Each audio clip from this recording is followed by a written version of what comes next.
Good morning and welcome to FNF's fourth quarter and full year 2025 earnings call. During today's presentation, all callers will be placed in listen-only mode.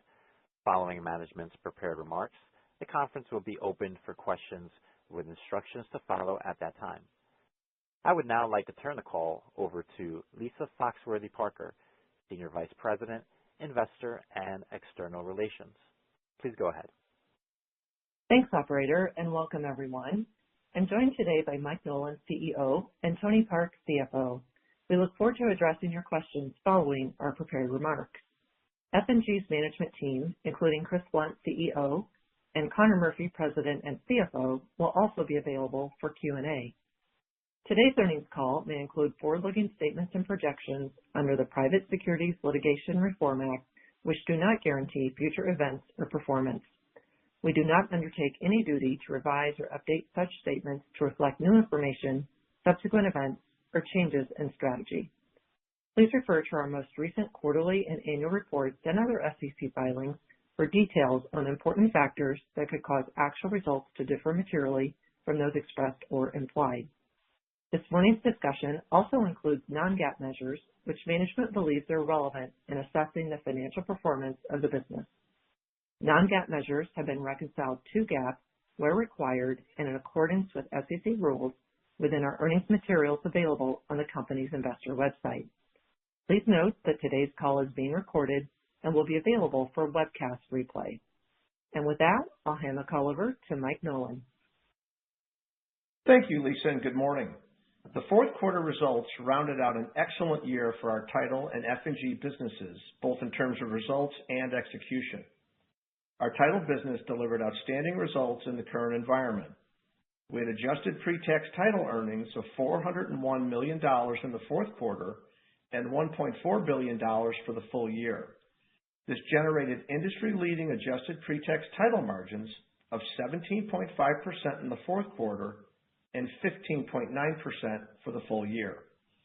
Our fourth quarter results reflect strong performance across the business, highlighted by exceptional strength in our direct commercial business. Additionally, our disciplined expense management drove strong incremental margins. Our achievements are a testament to our employees, the best title professionals in the industry. I'd like to extend a profound thanks for all that they do to consistently deliver industry-leading results, provide innovative solutions to our customers, and ensure secure and efficient real estate transactions. We have transformed our business through decades of pioneering technology solutions and investments in the business, driving efficiencies and helping FNF maintain a competitive edge. As a result, we've expanded our margins over the last 3 years and significantly outperformed prior cyclical lows. 2025 was no exception, and we are excited to further enhance our industry-leading technology capabilities, which I'll speak to further in a few minutes. Looking at our title results more closely, on the purchase front, we are successfully navigating the low transactional environment, with purchase orders open of 3,200 per day in the fourth quarter, in line with the fourth quarter of 2024 and reflecting normal seasonality. For the month of January, our daily purchase orders opened were up 1% versus the prior year and up 31% versus December. On the refinance front, volumes continue to be responsive as 30-year mortgage rates decreased during the fourth quarter. This generated refinance orders opened of 1,700 per day in the fourth quarter, up from 1,600 in the sequential quarter. Our refinance orders open per day were up 38% over the fourth quarter of 2024, up 75% for the month of January versus the prior year, and up 28% for the month of January versus December. On the commercial front, we delivered direct commercial revenue of nearly $1.5 billion for the full year, which was our third best year on record, trailing only the exceptional markets of 2021 and 2022. For the fourth quarter, direct commercial revenue was $479 million, a 27% increase over the fourth quarter of 2024. This was driven by a 33% increase in national revenues and a 20% increase in local revenues. National daily orders opened were up 9% over the fourth quarter of 2024, and local market daily orders opened were up 8% over the fourth quarter of 2024. Total commercial orders opened were 815 per day, up 8% over the fourth quarter of 2024, and up 11% for the month of January versus the prior year. We continue to see growth in commercial activity driven by a broad set of asset classes, including industrial, multifamily, affordable housing, retail, and energy. This year's performance is especially notable given minimal contribution from the office sector, which remains subdued but is showing signs of improvement.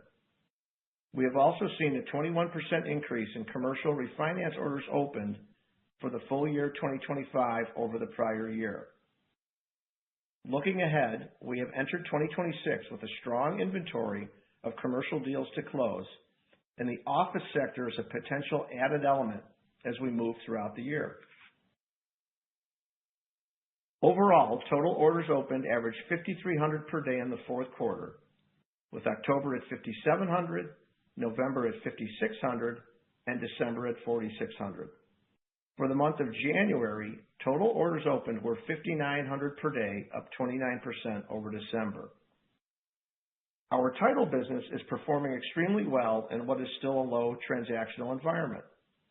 The National Association of Realtors, or NAR, has ranked 2025 home sales among the lowest levels since 1995 due to high mortgage rates and a housing shortage. Notably, the U.S. population has grown by over 70 million people over the last 3 decades. According to NAR, home sales have been close to 4 million per year since 2023, well short of the 5.1 million average over the last 30 years. Over the next few years, we anticipate home sales will trend back toward the historical average. We are well positioned for the current market and poised to benefit from a potential turn in the housing market should mortgage rates drop further in 2026 and beyond. We remain bullish on the long-term prospects for the title insurance business, even in the current environment. Our disciplined operating model is centered on managing our business to the trend in open orders to deliver industry-leading results. Over the long term, this discipline has generated a steady level of free cash flow, allowing us to continuously invest in our business through attractive acquisitions and technology initiatives. We had a number of accomplishments in 2025, advancing our technology and innovation. To provide a few highlights, our inHere digital transaction platform has scaled to a fully deployed enterprise solution, engaging 80% of our residential sale transactions and reaching nearly 2.8 million unique users throughout 2025, demonstrating deep integration into daily workflows. This foundational technology drives efficiency, transparency, and a superior customer experience in the escrow closing process, with built-in compliance and enhanced fraud protection. We also expanded our identity verification processes and technology to streamline and secure customer authentication, helping combat the rise in impersonation and wire fraud in property sales. We rolled out AI tools enterprise-wide in 2025, deploying practical tools to enhance productivity and margin efficiency. We've made significant progress in building AI literacy across the company, and teams are using AI to streamline workflows, increase efficiency, and unlock new ways to better serve our customers. Finally, our curated data and technology touched over 90% of our total volume, supported by our proprietary title plants and patented title automation that is integrated into our centralized workflows. Our approach of leveraging title automation tools and data at scale has led to significant productivity improvements and been an important driver of our technology strategy. These successful investments in technology have played a critical role in our ability to maintain our industry-leading position for adjusted pre-tax title margin. Over time, we believe that our ongoing investments in technology, combined with our robust curated data, will lead to increased efficiency and productivity in our operations that will continue to support our market-leading pre-tax title margin. Turning now to our F&G segment. F&G's assets under management before flow reinsurance have grown to $73.1 billion at year-end, up 12% over the prior year. On a standalone basis, F&G reported GAAP equity excluding AOCI of $6 billion at year-end and has grown its book value per share excluding AOCI to $44.43, up 62% since the 2020 acquisition. On December 31st, FNF completed the distribution of approximately 12% of the outstanding shares of F&G's common stock to FNF shareholders, returning approximately $500 million of tangible value to FNF shareholders. Following the distribution, FNF retains control and majority ownership with approximately 70% of the outstanding shares in F&G. This has increased F&G's public float from approximately 18% to approximately 30% after the distribution, strengthening F&G's positioning within the equity markets and facilitating greater institutional ownership. This distribution reflects our confidence in F&G's long-term prospects and is intended to unlock shareholder value by enhancing market liquidity and broadening investor access to F&G's shares. F&G has increased its quarterly common stock dividend by 14% in the fourth quarter, supported by its strong and growing cash generation as it transitions to be more fee-based, higher margin, and less capital intensive. Going forward, we expect F&G to be a meaningful source of capital to FNF through its $112 million annual common and preferred dividends at the 70% ownership level, which indirectly benefits FNF shareholders. With that, let me now turn the call over to Tony to review FNF's fourth quarter and full year financial performance and provide additional insights. Thank you, Mike. Starting with our consolidated results, we generated fourth quarter total revenue of $4.1 billion. Excluding net recognized gains and losses, our total revenue was $4.1 billion as compared with $4 billion in the fourth quarter of 2024. The net recognized gains and losses in each period are primarily due to mark-to-market accounting treatment of equity and preferred stock securities, whether the securities were disposed of in the quarter or continue to be held in our investment portfolio. We reported a fourth quarter net loss of $117 million, including net recognized losses of $47 million, compared with net earnings of $450 million, including net recognized losses of $373 million in the fourth quarter of 2024. Fourth quarter results include a $471 million non-cash deferred income tax charge resulting from our year-end distribution of F&G shares to FNF shareholders, which reduced our ownership of F&G below 80%. This distribution triggered an accounting requirement to recognize a deferred tax liability on the accumulated difference between our book and tax basis in F&G. This non-cash charge has no impact on our current cash position, operations, or liquidity, and represents a potential future tax obligation that would arise only if we were to sell or distribute additional shares of F&G in the future. This item is excluded from adjusted net earnings, along with other mark-to-market effects and non-recurring items. Adjusted net earnings were $382 million, or $1.41 per diluted share, compared with $366 million, or $1.34 per share for the fourth quarter of 2024. The title segment contributed $306 million. The F&G segment contributed $104 million.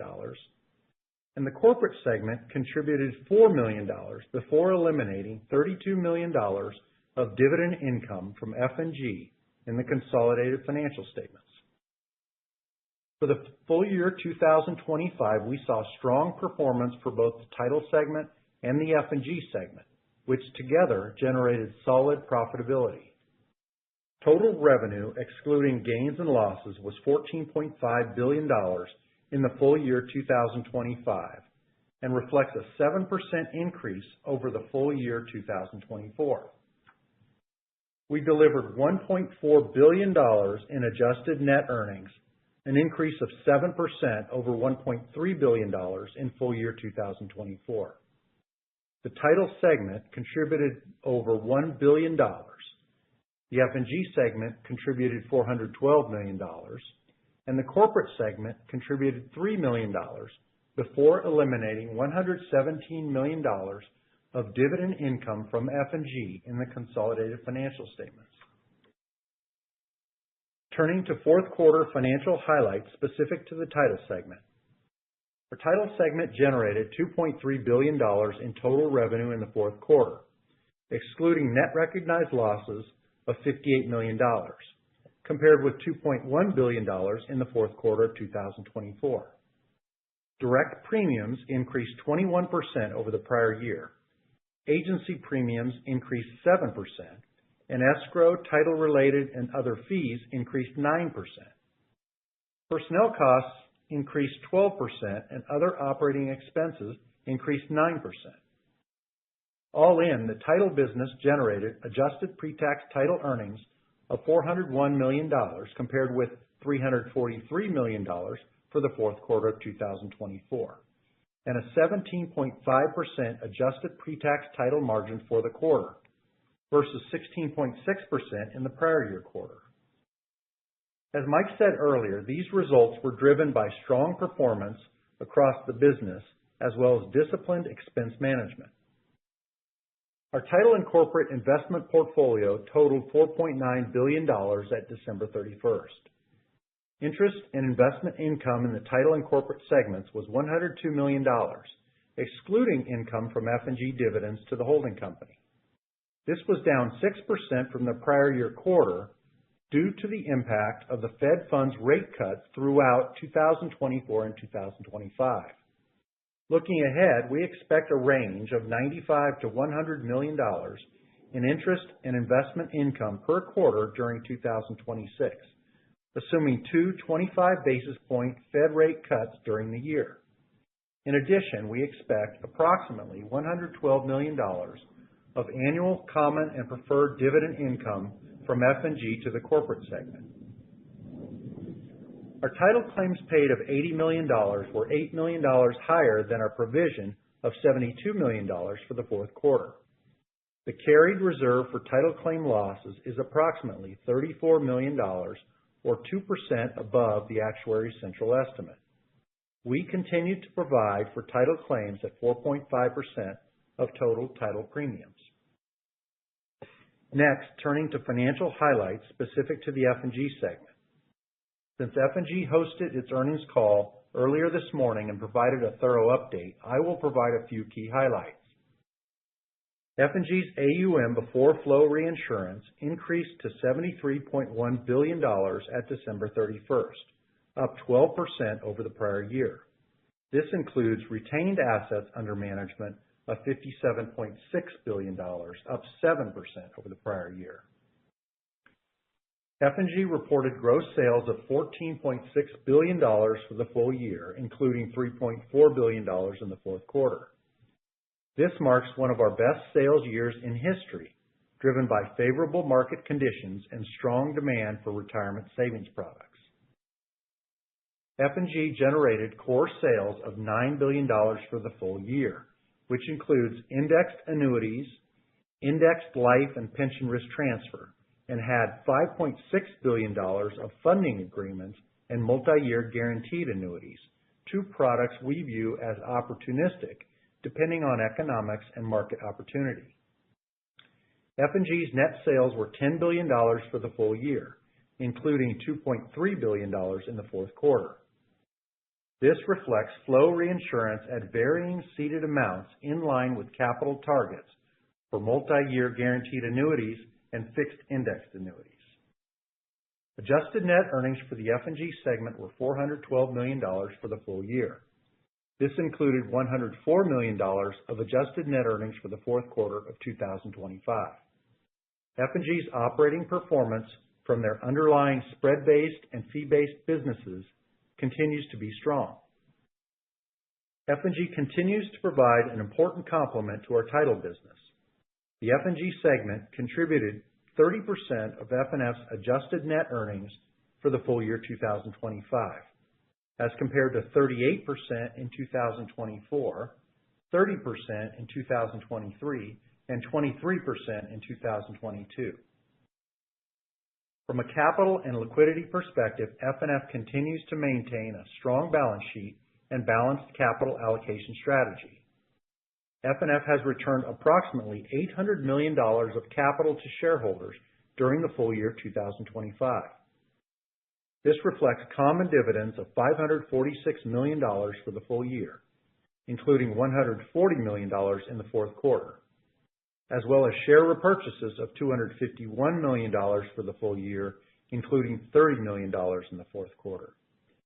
In November, our board of directors approved a 4% increase in the quarterly cash dividend to 52 cents per common share. From a capital allocation perspective, we ended 2024 with $786 million in cash and short-term liquid investments at the holding company.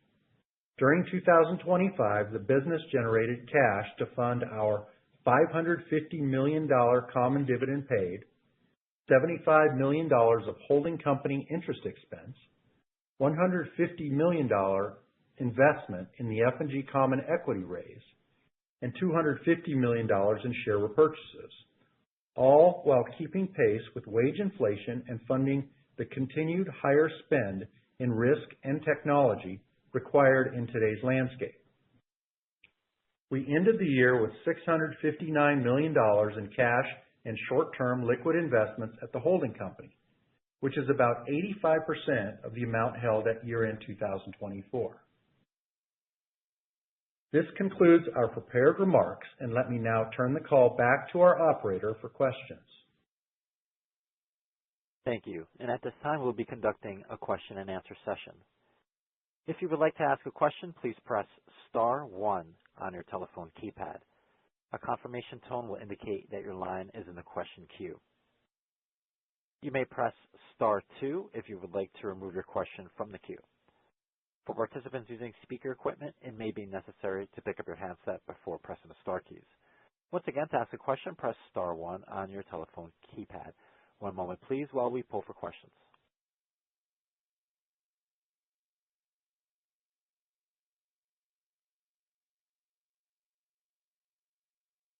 And our first question comes from Bose George with KBW. Please state your question. Hey, guys. Good morning. The first question is just on the margin. Obviously, you guys did a great 15.9% margin this year. As you look into 2026, how do you see the margin trending? It looks like your guidance on interest income suggests that won't be really much of a headwind, and given what you're seeing in commercial and residential, just thoughts on the margin as we enter 26. Sure, Bose. It's Mike, and good morning. I think our outlook on 26 is certainly more optimistic than when we came into 25. The base case coming into 25 was pretty much like 24, and then we got outperformance in commercial and a little bit in refi and good expense management to drive a nice beat over the prior year. The positive here is we're entering a year now where rates are in the low sixes or even 6. I think I saw a headline today that said we're at the lowest rates we've had in the last 3 or 4 years. And I think that should drive more volume in purchase, which was flat in 25 over 24. So we'd expect to see an uptick there. I think MBA and Fannie Mae are estimating about 10% more existing home sales in 26. And then the refi opportunity should be much better. in 26 as well. And commercial should be as good or better. I think we have a lot of momentum still in commercial with orders up in the fourth quarter, up in January, and a nice pipeline as we go through the year. Okay, perfect. Thanks. And then actually on the agent split, it looks like it, went up a little bit this quarter, or just, declined in favor of the agents. So did that just reflect like a geographic mix, or, was there something else to call out there? Yeah, I don't think it moved too much. It was probably just geography there. We've been, we watch that pretty closely and actually have been very consistent for several years now. You might note that our agency premiums weren't up as much as our direct premiums, and that's really more a function of the mix of business, the fact that we have a very strong commercial presence on the direct side, and we do on the agency side as well. But that delta, if you will, between a 21% increase in direct premiums and a 7% increase in agency is primarily related to commercial. Okay, great. That's helpful. Thanks a lot. Thanks. Your next question comes from Oscar Nieves with Stephens. Please state your question. Good morning, and thank you for taking my questions. So sticking with commercial, you previously outlined towards the end of last year about $1.5 billion of commercial revenue for 2026, but you effectively exited 2025 at that level already. How should we think about commercial revenue growth in 26 versus 25, and if you could provide a specific growth range? Yeah, Oscar, it's Mike. I don't recall that we specifically had talked about 26, as we went through 25. I know we had said, as we were going through 25, that we thought, it could be $1.5 billion in direct commercial revenue, which we essentially hit. I don't know that I could give you a range for 26. I think there's a couple factors to think about. Our trends now would point to more order volume because in the fourth quarter, our commercial opens were up 8%, and then they're up 11% in January. So more activity should lead to more closings and more revenue.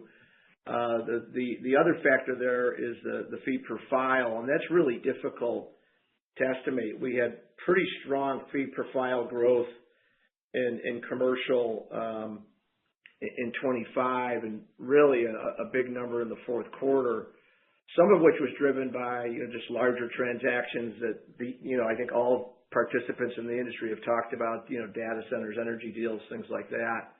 And it's just a little tougher to estimate the impact of that as you go through the year. But again, I would expect 26 to be certainly as good, if not better, than 25 in direct commercial. Yeah, that's super helpful. And one follow-up, this time on the residential side, you alluded to MBA and Fannie Mae's forecasts, which are effectively calling for existing home sales to be between basically 4.3 to 4.4 million in 26 and around 4.5 and 4.7 in 27. And obviously that's against a historical of range closer to 5 to 5.2 million. What's your take on that? Do you think that's conservative to aggressive, and specifically on the path? Yeah, it's Mike again, Oscar. I would say I think it seems to be a fair estimate. Again, it's based on where rates are going to be, and I think MBA and Fannie Mae be a little different in the rate assumption for 26. But let's assume rates hold around 6%. To see a 10% lift in existing home sales, I think would be a good number. It could be better. I still believe there's a lot of pent-up demand, and you got to build your assumptions around sort of other things being equal, right? Probably the area that's just got the better lift, even though it's lower fee per file, is just the refinance activity. And you didn't ask this directly, but if you look at the ICE Mortgage Monitor report, if you're familiar with that, they show the sensitivity around mortgages in the money at different rate scenarios, and at 6%, they estimate there are 5.8 million mortgages in the money to refinance. And to give you the difference, it's 6.25, it's 3.5 million. So just a 25 basis point movement, according to ICE, puts 2.3 million more people in the money to refi.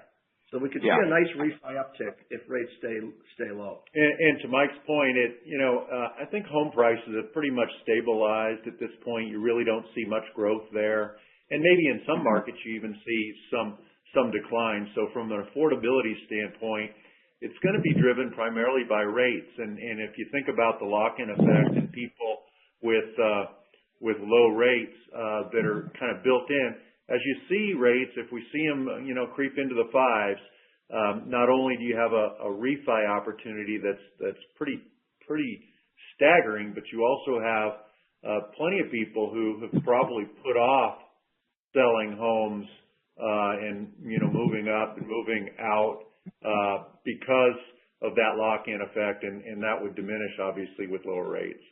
Yeah, and if I can ask a quick follow-up, since you just mentioned home price growth. Looking again at the forecast from MBA and Fannie Mae, they are quite different, with MBA roughly at 50 basis points and Fannie Mae closer to 2%. What's your outlook on that? You think that 2% is way too high? Yeah, I don't know. We don't really have anyone who studies that and tries to figure out. We try to rely on others. It's more anecdotal, what you read, what you see. I mean, if you look at our fee per file trends, they're pretty modest over the course of the year. I think if I'm looking at it here, our purchase fee per file is up about 3% versus the fourth quarter of 2024. Our refi fee per file is up about 4%. And so that tells me that home prices have been pretty stable over the course of the last year, and I would think that that's going to be pretty stable over the course of the next year as well. Thank you. I'll get back in the queue. Thanks. Your next question comes from Mark Hughes with Truist Securities. Please state your question. Yeah, thank you. Good afternoon. Good morning. Good morning, Mark. In the commercial fee per file in 26 that you've described, do you think it's as good or better overall for the coming year? Anything about the deal size that you're seeing in the pipeline that gives you some indication about fee per file? Yeah, Mark, it's Mike. I would say that certainly in the fourth quarter we saw bigger transactions that closed maybe vis-a-vis, the fourth quarter of last year, and our national commercial fee per file was up significantly, as you know. I would say we still have nice deals in the pipeline that should generate strong fee per files. I don't think I said that I expect the commercial fee per file in 26 to be as good or better. I think I said that that's a bit more of the wild card because you don't really know the mix, but there are a lot of good deals in the pipeline. Yeah, understood. I was referring to, I think your overall guidance was for as good or better in terms of the commercial volume. The in-here platform, you talked about, I think, 80% engagement. That's been, I think last quarter you might have said 85%, but assuming kind of relatively stable. Do you think the engagement has kind of stabilized? Anything structural around those engagement numbers? We should look for those to hold steady or increase, perhaps. Yeah, good question. I would expect them to increase. The engagement's been great. The goal is really to be over 90%. And the reason the numbers change around a bit, we were still migrating operations to the SoftPro platform as we went through the year, even through into the fourth quarter. And so as new operations get on, their engagement levels are lower. and then they build up over time. So in the operations that are a bit more mature on the platform, we're getting engagement plus 90%. Yeah, very good. And then finally, anything new on the regulatory front, on pilot program or anything from the FHFA that you'd throw out? I would say it's been quiet. The pilot still exists. I haven't heard a lot about what the plans are. It's my understanding it's set to expire in May, maybe gets extended. I don't think we know. But it just doesn't really seem to have impacted, our deal flow, I would say, on the refi side. Thank you very much. Thanks, Mark. Reminder to the audience, to ask a question, press star 1 on your telephone keypad. To remove your question from the queue, you can press star 2. Your next question comes from Michael Dunleavy with Deutsche Bank. Please state your question. Hi, guys. How you doing? I just wanted to follow up on Bose's question. Hey, on the title margin. Just given it ended the year so strong, do you still feel like that 15 to 20% normalized range is the right range, even with the AI efficiencies and so in the technology piece? And then it sounds like just given the recent trends, you still think that 26 should continue moving closer toward the midpoint of that range if we assume Fannie and MBA forecasts. Is that right? Yeah, Mike, it's Mike. So I would say long term, as we see the impacts of more efficiencies in AI and things like that we might consider, or maybe not even long term, but we might consider changing the range. Right now, it still seems appropriate because even though we expect the year to be better, it's still a very volatile environment, I think, as we all know. And so, and we're still at existing home sales at 30-year lows for the last 3 years. So, you've got that as a backdrop.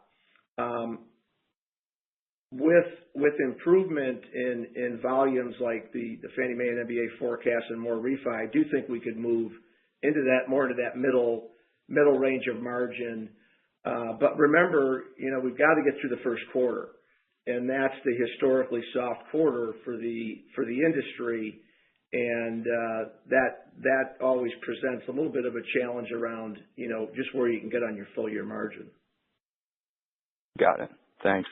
And then I just wanted to check in on capital real quick as too. So I know you and FG both raised the dividend towards the end of the year. Could you just check back in on how you're thinking about capital allocation going forward and the types of businesses you might regularly be looking at from an M&A perspective?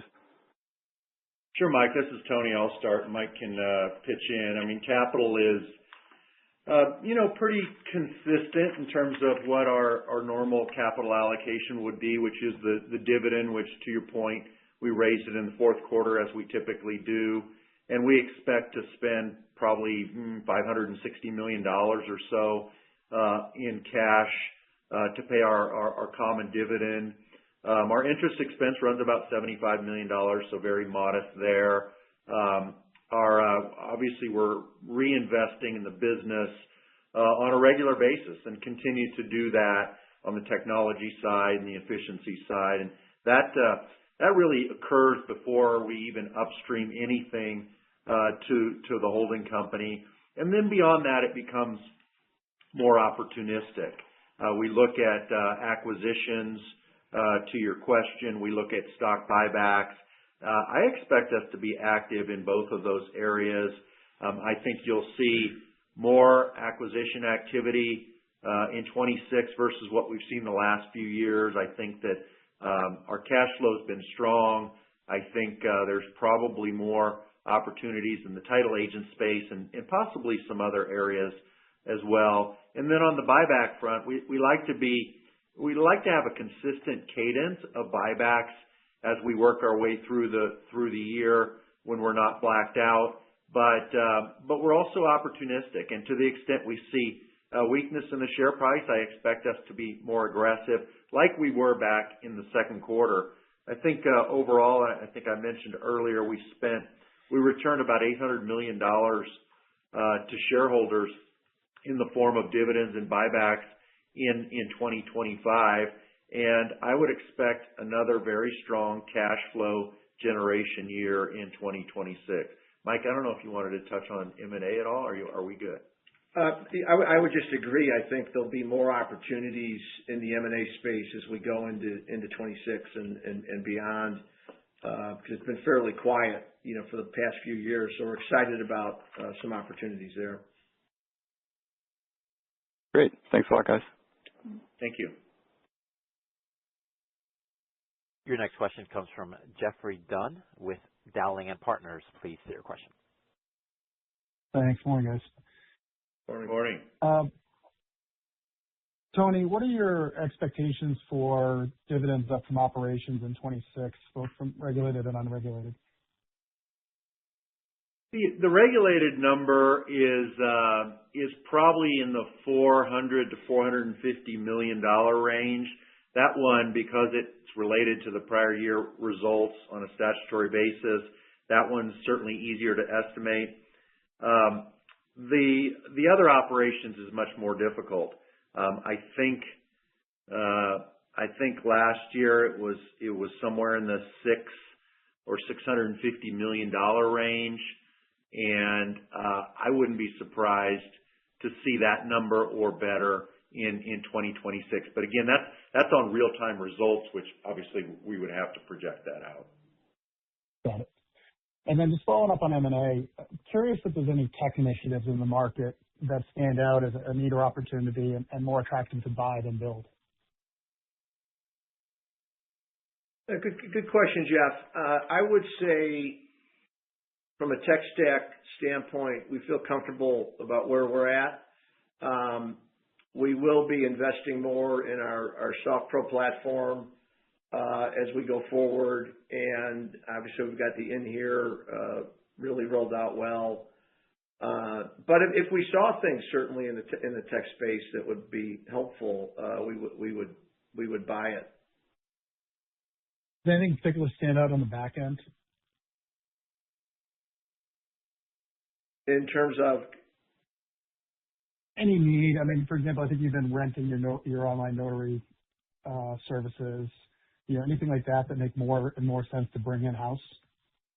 I don't really think so on the notary side. You've got various plugins there that we can take advantage of, and to own a notary company, I don't think adds a lot of value.